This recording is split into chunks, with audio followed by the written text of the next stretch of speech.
Hello, and welcome back for the third and final look at this lovely multi-pack of Paul John. I have to check myself every time I say that and not say John Paul. But that is my cross to bear, you could say. Yes, let's get into it. Couldn't extend that pun any further. Now, to Paul John's Bold, third and final of the core range here. Hinges on this side. Oh, good. I was trying to lift the entire thing off. Now, previously with the edited, we tried a combination of Indian malted barley and peated Scottish barley. We're on a similar vein this time, but... Not this time, Paul John. The peat is imported. Fool us twice. Yeah. Not a third time. Oh yeah, nice secure lids on these little minis. Prepared. Yeah. So what we have here, it's much like Paul John Brilliance, the first one we tried. Entirely Indian-grown barley, matured entirely in Beck's bourbon barrels. The difference here is I've imported some peat over from Scotland, Islay peat in fact, and used it to peat up their barley to around 25 parts per million. And that actually is the same level of peat which is in the peated barley which was in the edited. However, that peated barley was only about 15% of the entire makeup of the edited. Yes, so we are looking at a manifestly peatier expression. Now, I like the fact that this is all the Indian barley, which is uniquely flavoursome and aromatic in a way that some other barleys aren't. So we're going to get that full flavour, but with the addition of some of the more flavoursome peat as well on top of it. So I'm really looking forward to how this is going to manifest. Yeah, this really is a uniquely weird thing. We've got peat from Scotland, barley from India, combine the two in a way that nature never intended. And you've got something very, very unique. Yeah. So this will be something else, one way or the other. And a quite high peaty level compared to the Paul John edited. As I say, that was 15% of that was Scottish barley, which was peated to around 25 parts per million. In this case, 100% Indian barley, 100% peated up to 25 parts per million. That's getting close to your sort of your collie lids and things like that. That's even at this distance, there is a whiff, there is a tang going on. It's certainly peaty. It's not bowling me over. Peat is an exercise in diminishing returns. People go on about, especially with your hilariously peated editions of some whiskies like Octomore and Supernova and so forth, where they say, oh, there's 100 million ppms or whatever in here. ppms, just like IBUs in beer, if you're familiar with that whole shindig, diminishing returns all the way down, or all the way up, as it may be. 10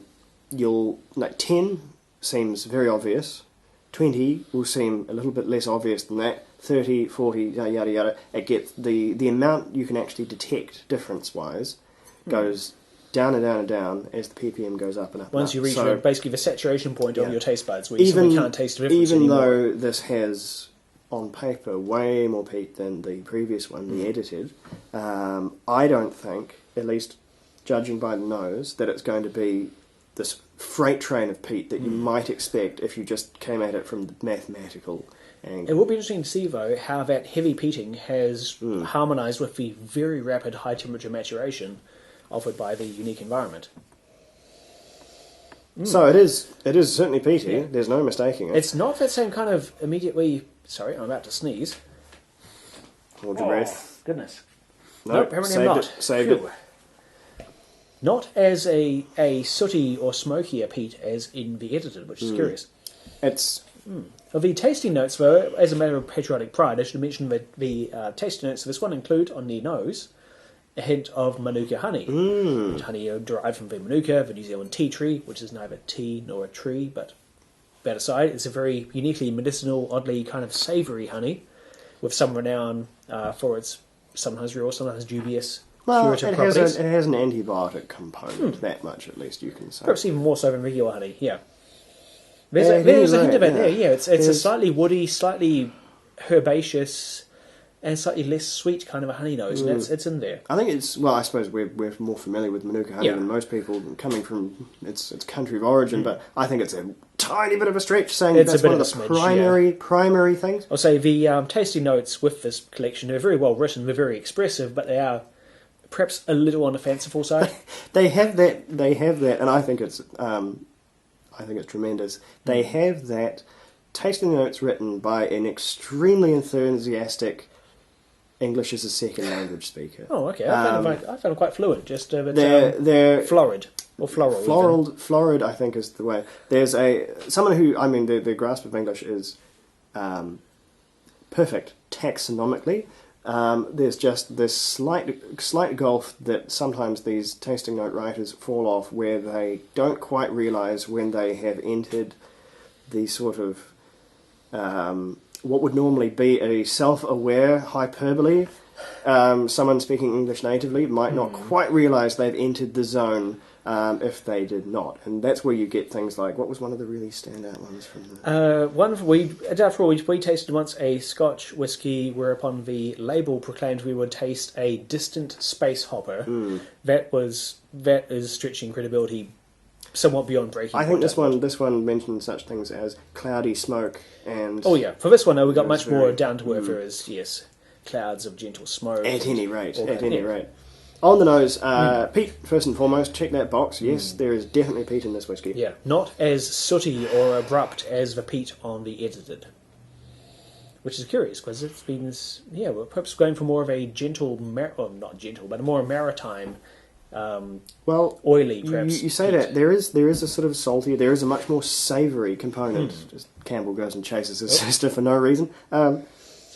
Much more savoury component to this one than I think either of the two previous whiskies. It's There's very, a little very bit salty. Of hints of tobacco and greasy jute. Some of those sort of classic Islay characters, just less of the immediate wallop of peat and sooty smoke. Whereas the first one was sort of fumy and sort of stone fruity. The second one was my favourite so far. Coaly and sooty. Yeah, crisp, sooty, smoky, and very fresh. This one... It doesn't have the freshness has departed once again, but... It's a greasy, slightly oily hint of smoke. It's almost approaching the sort of smoky bacon end that you might get from some collilas, some kind of out there collilas, and a lot of Lashigs. Yeah. A lot of Lashigs. Which is Tobermory. That's just their sort of code word for we made peated whisky. They call it the shig. And on the palate... Oh, that's good. That peat is really generous and really expressive. It's kind of pervasive throughout the flavour profile. With the edited, we had a portion of peated malt, peated Scottish malt even, added to the unpeated Indian malt. So there's a bit of a juxtaposition there. Here, it's entirely Indian malt that's been all uniformly peated to the same level. And as a result, I think this is harmonising really well. You got the strong, aromatic, spicy, floral characters of the barley, but with subsumed by this blanket, this fog of Islay-style peat. It's It's a slow-moving palate compared to the first peated one, which was a very lush, rapid, crisp, citrusy, vibrant, lovely acid palate. This one is much sort of foggier. It moves a lot more slowly across the tongue, and its flavours are distinctly closer together. There's some acid lemon drops, there's some apricot, some cloves and cardamom, but just this fug of... bittersweet cigar smoke just layered over the top of it all. Whereas the second one, the first one did have peat in it. That was quite poised, quite concise. This one really is a multitude of a lot of different peaty flavours. It's peaty as well as maritime, and you might think, well, all peated whisky is maritime, and broadly true. They all kind of have that character, but the maritime character is different from peating in that it has this very savoury, salty edge to it, which does not always come through with peated whiskies. I mean, Lafroig and Lagavulin are perfect examples of heavily peated whiskies, which are not strictly maritime as well, because they're, well, you know them or you don't. I won't go all the way down the hole here. But yeah, maritime does not always come hand in hand with peat, but it does here. There's a really, really huge, savoury, warm, rounded fullness along with the drier elements of peat. Was I to make a bet, I'd say it's not going to appreciate that water as much as the others. I'm getting a real kind of a Bowmore aspect of this. I'm reminded of Bowmore Tempest, which I tried one time years ago, which was unique for the sheer amount of tobacco and sea salt and seaweed that was piled into the flavour profile. This is bringing back memories of that, but coupled with the unique spicy and aromatic properties of Indian whiskey generally. Yeah. I think to sort of line this up with the others, it is much less fruity than the other two. It's certainly the peatiest, which you'd hope for, given that it's manifestly more peaty in terms of just raw peat in the bottle. And certainly the saltiest, certainly the most savoury of the additions. And by that route, probably the driest of the additions as well. So the most, it's not really austere. It's dry, but it's not slim. It's not narrow. It is it's quite a sort of voluminous, broiling, peaty flavour there. What's the water done to it? The fruit is still there, but it's assimilated very nicely with the smokiness. There's a very actually quite delicately poised balance of the two. So they're both, they're not struggling for dominance. They're both there. They're both forthright, but they're contributing equally to what's actually this is just a really excellent example of a peated whiskey. Yeah. I'd say, if you haven't added water, go for it. I'll do a wee splash. I don't think it's going to change my opinion markedly. This is, for me, sitting pretty squarely in the middle here. I wasn't taken at all by the first one. Really kind of loved the second, the edited. This one? I think this is an improvement on the edited. Just the uniformity, just the tightened focus, the specific targeting of flavours you get from having just the one kind of barley and one kind of peat throughout, instead of a mismatch of peated Scottish barley and unpeated Indian barley. Just having just one type of barley, one type of peat, all together, all in one type of whiskey that has brought all those characters together just expertly. I think what changes it for me, why I prefer the second one, is that had that sort of zingy, tangy vibrancy to offset any immature notes you might get from the intrinsically young whiskey. This one has, I think, least of all because it's so peated, and peated whiskey plays, as we've seen time and again, plays extremely well with young whiskey. Yeah. If you're going to have a peated whiskey, then young whiskey is by far, you have much broader choice because you can get young peated whiskey. We've had glorious peated whiskies that have been, 8 years old.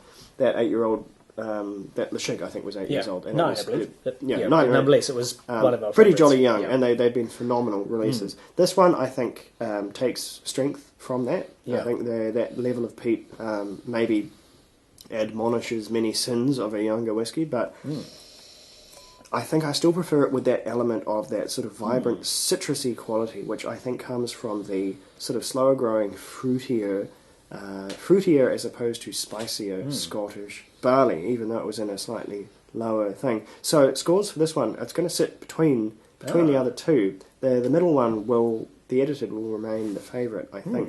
And this one's an 86. What do you think? Well, like you, I'm sitting this one between the other two. This sits between the edited and the Brilliance. But for me, it's an 89, so squarely in between those two. It's slightly below the Brilliance, but slightly above the edited, because, as I say, the way the peat works in having the single type of barley in there, it's a big tobacco-y, cigar-y, maritime experience of a... So you actually preferred the first one, the Brilliance? Oh, yeah, definitely. Overall, the Brilliance was... And this is fundamentally the same as a Brilliance. The only difference is that barley has been peated using imported Islay peat. So for you, it was really the purest expression of Indian malt whiskey that you prefer? Absolutely, yeah. There's some kind of like a laser-guided, targeted focus on some particularly striking characters which were so prevalent in the Brilliance that sets it apart from the other two. This one is a very close second, though, and the way it uses that peat is just expertly. It's a really good balance, and to have this kind of flavour and complexity from a comparatively very young whiskey. Yeah, we will have to keep tasting internet whiskey. It's all internet whiskey here. Indian whiskey, because there's currently not enough of it in the world for you to be able to really sort of raise one's hand and say, I like Indian whiskey. I like, what it is, because it is all, whiskey to whiskey, it's quite different. You could do it with Japanese. You could if you had a lot of money, or you liked annihilating all your disposable income, the price of it at the jolly moment, you could say, oh yeah, I like Japanese whiskey because there's enough Japanese whiskey and it's been around for long enough that you can kind of codify what Japanese whiskey is and how it's different from Scotch. I think it'll be a few more years and maybe a few more distilleries, and mark my words, there will be more Indian distilleries in the coming months and years. They won't be far behind. They'll be cooking up the plans as we speak. I guarantee it. And I think an Indian style will begin to emerge. I think we're seeing the hallmarks of it already. Between Amrut and Paul John, there are certain characteristics which are unique to Indian barley and maturation in the Indian climate, which are really shining through, and they bring very unique, very strong voices to the chorus. And both Paul John and Amrut are constantly doing creative new things with all kinds of interesting casks and combinations of casks, which are really quite appealing. Not that we've tried them so far, because obviously things like the Paul John's core range we've tried here focused on the fairly accessible entry-level bourbon cask offerings, which is fine. But they do all kinds of interesting things with combinations of casks. Like I recently tried Amrut Kadambam, which is matured in something like bourbon, sherry, rum, brandy, and goodness knows whatever other types of casks. It's just a rainbow of casks. Oh, it happened. Yep. It happened. Sorry, folks. That they're trying new things, over there. trying different combinations of things, and just letting different casks happen in different ways. And because you can mature a whiskey to its fullest extent in 3 to 5 years, which is, it leaves you plenty of room to experiment and trial and error along the way. So I forget where I started with this. Well, it's getting to that tangent, stage, and getting to that stage in today. Nevertheless, it means that Indian whiskey very much a thing, but also they've got lots of room to be bold and experimental along the way, which is really quite exciting to see, and I look forward to trying more in the future. Yeah. Either way, Amrut was consistently good. I enjoyed every Amrut we tried back in 2016 when we published those videos. Paul John, similarly good, but taken to a whole new level, even better. And I think, again, consistently good across the range. Different in that, especially Paul John seems to be doing a lot more of this experimentation with peating their whiskey. I think if you would draw 1 point difference, it's that there's, 2 out of the 3 of their standard range are peated whiskies. Yeah. Amrut is, they do some peated whiskies, but that's far from the focus. So already they have a point of distinction to separate themselves, which I think is probably fair enough, given how competitive the world of whiskey is now. But at any rate, that was the basic lineup, the flagship range of Paul John. I'm extremely pleased with myself that I haven't seen John Paul once. Haven't said it once. It's almost as bad as all the Glens and the way that gets bum-fuzzled in my mind. But anyway, we'll quit while we're ahead.